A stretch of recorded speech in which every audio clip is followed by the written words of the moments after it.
অনেক খেটে মা বাবার জন্য একটা বড় বাড়ি বানিয়ে মা বাবার ইচ্ছা পূরণ করেছি। তারপর যাতে মাও অল্প স্বল্প ইনকাম করতে পারে সেই কারণে মায়ের জন্য একটা ইউটিউব চ্যানেল খুলেছিলাম। কিন্তু আমি ভাবিনি সেখানে আমার মা এত ভালো করে কাজ করবে। জবের থেকে মা ইনকাম করছে, আমার সকল ছোট বড় ইচ্ছাগুলো মাই পূরণ করছে। মানে আমার ঘরে খাট ছিল না, মা আমায় খাট কিনে দিয়েছে। তারপরেও মা এটা খেয়াল রেখেছে যে আমার স্টুডিওতে কোনো বসার জায়গা নেই, মানে কোনো ভালো চেয়ারও নেই, মানে আমাকে গিয়ে নিচে বসতে হয়। সেই কারণেই মা আমার স্টুডিওর জন্য কিনেছে দারুণ দারুণ সোফা। জানো তো আমার মায়ের কথা এটাই যে আমি তোর জন্য ইনকাম করতে পারছি, না হলে আমি কোনোদিনও ভাবতামই না যে আমি সোশ্যাল মিডিয়া বা ইউটিউব ফেসবুক থেকে ইনকাম করতে পারবো। তো তোর এই ছোট ছোট ইচ্ছাগুলো পূরণ করার দায়িত্ব আমার। বেশ ভালো লাগে না শুনে? আমি জানি এবার অনেকেই এমনটা বলবে, তোমার বাবা তোমায় কি কিনে দিল বা বাবাকে কিছু কিনে দেয় না। অনেকবার পেয়েছি এমন কমেন্ট, ভাবি রিপ্লাই করবো বাট আর মুড হয় না। তোমরা হয়তো এটা ভুলে যাচ্ছ যে আমি ইনকাম করছি 2 থেকে 2.5 বছর হচ্ছে, আর মা ইনকাম করছে 4-5 মাস। আর যখন আমি ইনকাম করতাম না, আমার ঘরে যেই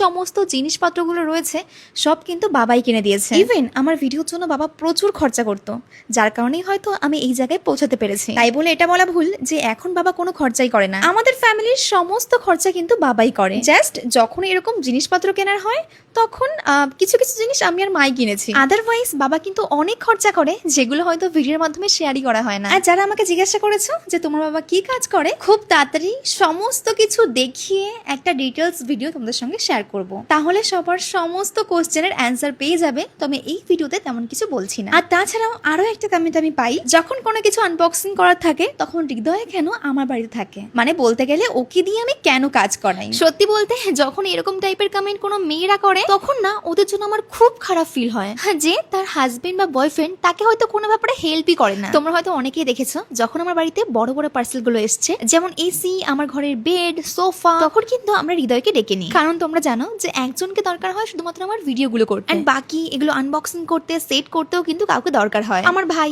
একা তো পারবেই না, আর আমার বাবা সবসময় তো বিজনেসের কাজেই ব্যস্ত, তো আমাকে আর কিছুই বলতে হয় না, ভাই নিজেই ফোন করে হৃদয়কে। এমনিতেই আমার ভাইয়ের সঙ্গে হৃদয়ের একটা খুব ভালো সম্পর্ক। তাছাড়াও দুজনেই কিন্তু খুব মজার মানুষ। আমি যতক্ষণ ওদের সঙ্গে থাকি আমার হাসতে হাসতে পেট ব্যথা হয়ে যায়, মানে সত্যি বলতে প্রচুর মন ভালো থাকে। আর তাছাড়াও ওকে কিন্তু আমার ফ্যামিলির লোক আমাদের বাড়ির ছেলে হিসেবে দেখে। তো আমি এটাই বলবো, কমেন্ট বক্সে নিজের ফ্রাস্ট্রেশন গুলো বের করো না, নিজের হাজবেন্ড বা বয়ফ্রেন্ডকে বলো একটু তোমার কাজে হেল্প করতে, তাহলে দেখবে মন ভালো থাকবে। যাই হোক, সব মিলিয়ে এই সোফাগুলোর প্রাইস পড়েছে 15,000 টাকা, মানে মাত্র 15,000 টাকার মধ্যে এই 3টে সোফার কম্বো, একদম আলাদাই ডিল। আমি লিংক দিয়ে রেখেছি, আর এটা কিন্তু আমি প্রমোশনে পাইনি, নিজের টাকা খরচা করে কিনেছি। তোমাদের কেমন লেগেছে জানাতে ভুলো না।